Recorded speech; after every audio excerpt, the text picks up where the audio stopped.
Hello, this is the TradeSite U.S. Stocks and Futures Market Preview for the short week beginning Tuesday, January 17th, 2017, ending Friday the 20th.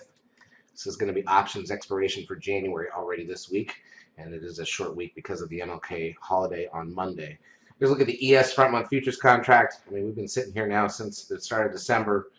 Market has not done much. Let's just go through the major indices here. So we've got crude oil closing at 52.47.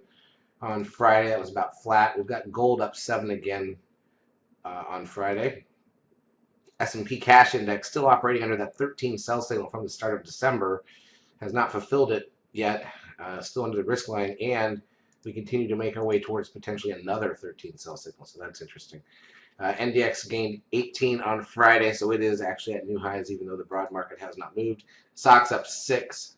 Biotech's back up 11.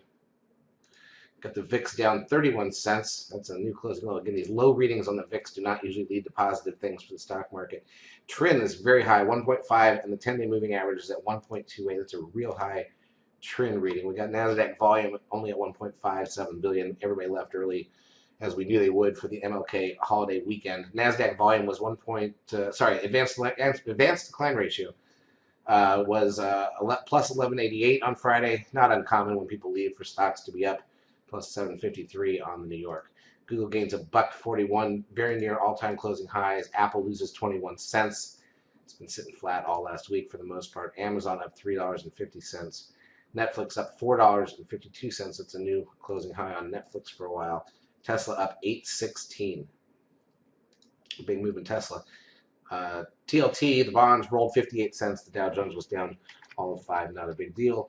Goldman Sachs still has not gone anywhere. Been stuck in a narrow range now for well over a month as well. So we've been mostly stuck in the broad market. Let's take a look at the intraday action. Remember here, you can see on the far right of the chart, that's actually the non-trading that occurs Monday for the bank holiday. They open it up and there's some mild prints. So that's kind of meaningless to us at this point in time. But you can see Thursday.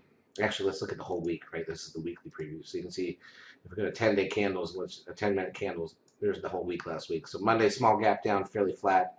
Tuesday, a little move down initially, then a surge to fill the gap from Monday, and then came back, closed flat. Wednesday, a little bit back and forth both ways, closed up at the highs of the day, but it didn't really go anywhere. Thursday, the gap down and push lower, and then rebounded to close about where we opened again. Almost every day this week, basically closed where it opened. Friday, small gap up, pushed higher, and then closed. And again, Friday was really flat because of the volume issues. All right, so what do we have to look forward to this week? Well, like I said, this is options expiration already for January, but let's go through the data and see what we've got. So on Tuesday, the only thing is the Empire Manufacturing number at 8:30 a.m. Eastern Time.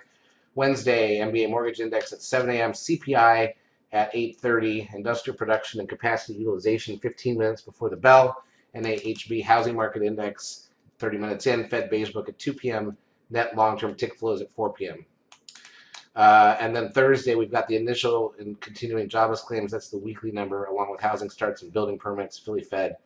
Natty gas and hour in crude oil inventories 30 minutes after that. The crude oil number comes on Thursday instead of Friday when you have a holiday on Monday.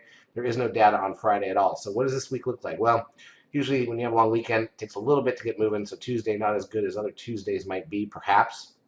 That leaves, I think, Wednesday and Thursday for the better trading days of the week. They have most of the economic data. And then with options unraveling probably going to occur since we have options expiration this week, one of those 2 days should see that move after the first hour. Friday, options expiration should be slow, plus you have no data at all to come off to start the week or to end the week with. So again, it's just going to be really about, I think the big focus has got to be Wednesday and Thursday. If you see some good volume on those days, you got to push and try to get something done because that's when it's going to happen.